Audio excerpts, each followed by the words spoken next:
Welcome to my channel. Today, I'm going to address an impressive story about tribes who eat human flesh. How many of you know that there are community groups on our Earth, not in one place, but in West Africa, India, Congo, Cambodia, as well as in the West that I have chosen for today's program? In different parts of the world, there are still terrible tribes on our Earth who eat human flesh for food for different reasons and ways. How do these tribes eat human flesh? Even though it is too difficult for those who say that it is too difficult, we will explore the reality. Our world is such a mess. Let's explore it together. I invite you to subscribe to this channel, like the video, and watch amazing programs every day.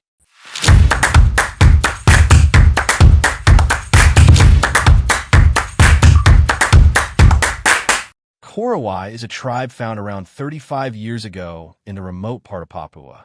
The population are around 3,000 people. This isolated tribe lives in a tree house called Rumatingi. Some houses can even reach a height of 50 meters above the ground. In their tree houses, the men live on one side and the women on the other. When they feel to have a sex, they just go out to the jungle. The Korowai are one of the mainland Papuans who don't use Kotika. Korowai people lives in a forest area that is about 150 kilometers from the Arafura Sea. They are hunter-gatherers with excellent survival skills. Until around 1975, Korowai had almost no contact with the outside world. Living in a village made by the government is a relatively new phenomenon among Korowai. They built houses that were divided into 2 or 3 rooms with fireplaces in each room. Men and women lived separately. Among 1978 and 1990, Korowai still had a river. They opened gardens and hunting. They were also introduced to healing methods, health program, managed by the government. However, even though knowing this, still many of them use traditional methods for curing pain. Most of the Korowai tribe are still independent. They produce axes from stone, make salt, and do a lot of farming. Basically, Korowai lived in an isolated condition. They built a high house to protect the family, not only against wild animal attacks, but also to protect them from ward off evil spirits. For a long time, Korowai was considered very resistant to religious conversion. Then, in the last 1990s, they were baptized. Tree houses and customs to build a house. A large sturdy tree was chosen as the main pillar. The floor is made of branches. Sago tree skin is used to make the walls. The roof is from the leaves of the forest. To string the houses, strong rattan ropes are used. To reach the house, a long ladder is arranged downward. Before settle the house, they will perform a night ritual to cast out evil spirits. Every family has a sago garden. They also collect green vegetables and fruits that all grow in the forest. Pigs and dogs are the only pets. Pigs have social values and only killed during rituals and on special occasions. Dogs are used for hunting. For fishing, they use bows and arrows. In the past, crocodiles were also caught for consumption. Korowai is very concerned to their customs. They know the Sago party. This ritual is carried out every time when there is a birth, marriage, and death. During those moments, socially valuable items, such as pigs, dog teeth, and shells, are presented to groups that hold the rituals. The group receive the items and must pass it on for the next party. When someone dies, land rights are passed to the descendant. Similarly, a man is inherited sister-in-law when his brother died, because men have to pay dowry. Men are married relatively late, at 20 years or older. Instead, the women get married after their first menstruation. Each household consists of the head of family, 1 or more wives, and unmarried children. If the fathers die, unmarried mothers and children shall belong to the father's family. In the family, parents teach their children all the rules and taboos. A young girl will be actively involved in all roles when judged to be of sufficient age. After marriage, girls are considered as adult women. Meanwhile, boys learn about how to hunt and make a house since the age of 15. During this period, the children were also taught special knowledge, the origin of life, as well as how to survive. In this area, the women use dry grass as a dress to cover their lower body. For an ordinary person, looking at their naked body is something that is very difficult to accept. The tribes of this area used tools made of stone to cut and dig, which was replaced by iron many millions of years ago. One of the things that people use for food is the inner part of a long palm tree, and the other one is the snake, which they call sweet, which they roast and eat. Korowai believes that the universe is filled with dangerous spiritual beings. The spirits of ancestors played a special role.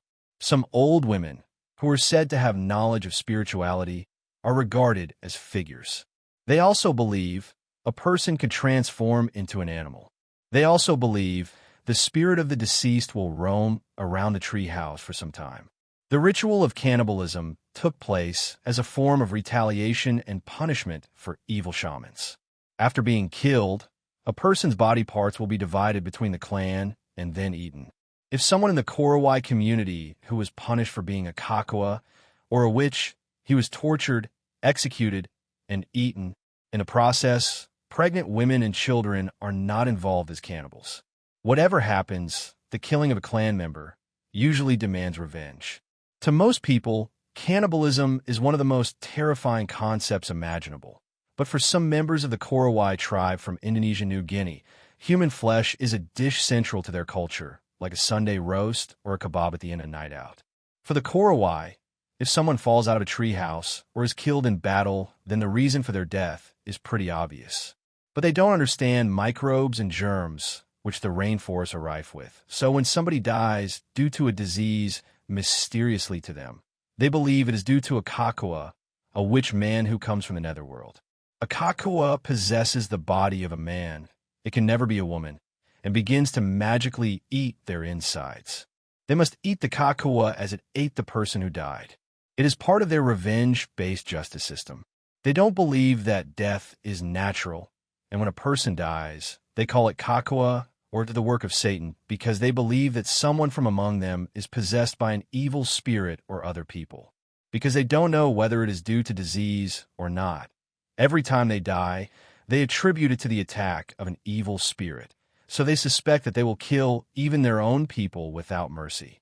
Because they associate it with spirit attacks, they mercilessly kill those they suspect to be their own people and eat them to pieces. They don't choose their family, but cut the person who falls under their standards and eat them. They do not eat as raw. They steam everything with an oven made from leaves and rocks. They treat it like the flesh of a pig. They cut off the legs separately and wrap them in banana leaves. They cut off the head, and that goes to the person who found the Kakwa. They cut off the right arm and the right ribs as one piece and the left as another. They feel that it tastes like a pig, and the children are too vulnerable. They believe that they not eat people, but they eat Kakwa. They don't consider Kwakwa as people, even though it could be their brother, uncle, cousin, or other family member or relative.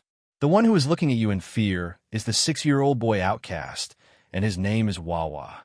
After the consecutive death of his mother and father, the clan suspected that he had killed them using black magic as a Kakwa.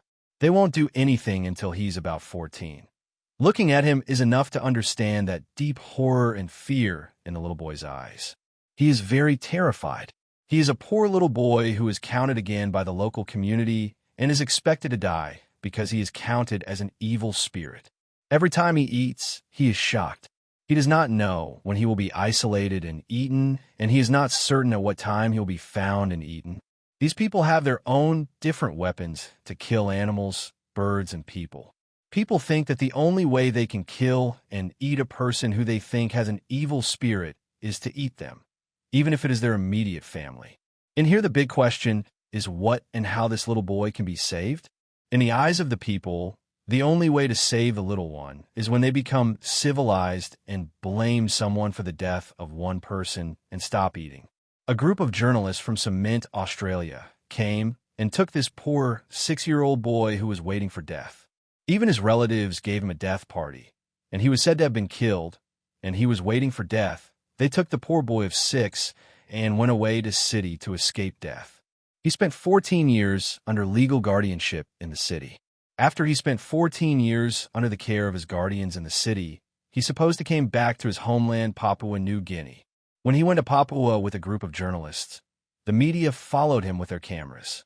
When he arrived from his home village after completing the flight that took several hours, Yesterday, he was told that he was an evil spirit, and his friends and relatives who were just waiting for an opportunity to kill him said welcome to him.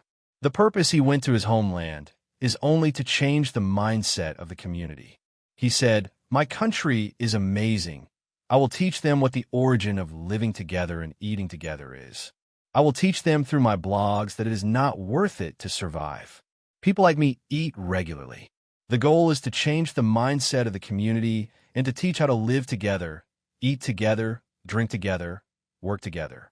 The lucky teenager, who received the letter from the death party yesterday, said that it is not right to eat human, and he happily forwarded the message and explained that there is nothing to worry about.